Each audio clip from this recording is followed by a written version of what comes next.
Sebelumnya, Assalamualaikum warahmatullahi wabarakatuh.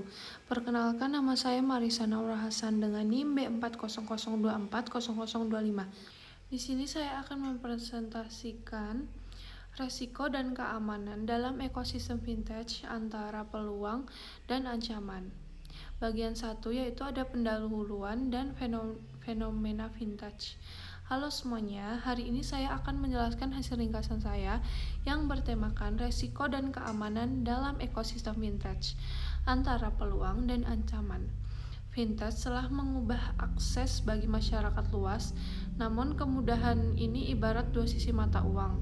Di balik efisiensi transaksi digital yang meningkat pesat, terdapat ancaman nyata berupa kejahatan cyber dan resiko perlindungan konsumen. Bagian 2 yaitu adalah masalah utama atau keamanan dan regulasi.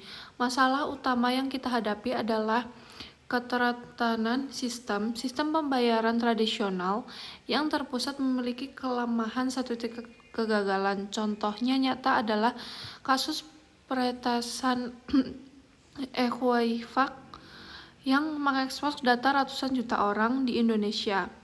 Masalah ini diperparah oleh maraknya vintage ilegal atau pinjaman online ilegal yang tidak terdaftar di OJK. Perilaku ilegal ini sering melakukan pelanggaran hak asasi, mulai dari bunga yang sangat tinggi, intimidasi saat penagihan, hingga pembayaran data pribadi nasabah. Bagian 3 yaitu ada solusi teknologi atau black hat dan AI. Untuk mengatasi resiko keamanan tersebut, teknologi menjadi kunci. Riset menunjukkan bahwa penerapan artificial intelligence atau AI, big data, dan terutama blockchain sangat efektif mencegah penipuan komputer. Blockchain menawarkan desilasi dan enkripsi data yang tidak dapat diubah atau immutable, sehingga data sulit dimanipulasi. Kemudian, contoh nyata di Indonesia adalah platform seperti Pintu dan toko kripto yang menggunakan blockchain untuk keamanan data, yang terbukti meningkatkan kepercayaan konsumen. Bagian 4, perlindungan hukum dan regulasi. Selain teknologi, aspek hukum sangat krusial.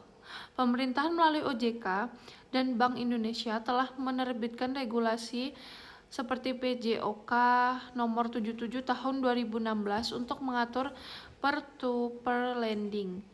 Penyelenggaraan wajib mematuhi 5 prinsip perlindungan konsumen, yaitu transparansi, perlakuan adil, kendalan, kerahasiaan data, dan penyelesaian sengketa yang sederhana. Untuk vintage ilegal, tindakan tegas pidana yang memblokir oleh Satgas Waspada Investasi terus dilakukan untuk melindungi masyarakat. Kemudian yang terakhir adalah bagian 5 atau kesimpulan. Sebagai konsumen, ekosistem vintage yang aman membutuhkan keseimbangan. Kita memerlukan adopsi infrastruktur teknologi canggih seperti blockchain untuk menutup celah keamanan cyber.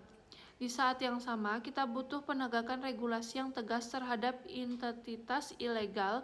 Dengan sinergi antara teknologi dan hukum, kita dapat menciptakan inklusi keuangan yang tidak hanya mudah dan cepat, tetapi juga aman dan percaya bagi seluruh masyarakat Indonesia. Sekian presentasi saya.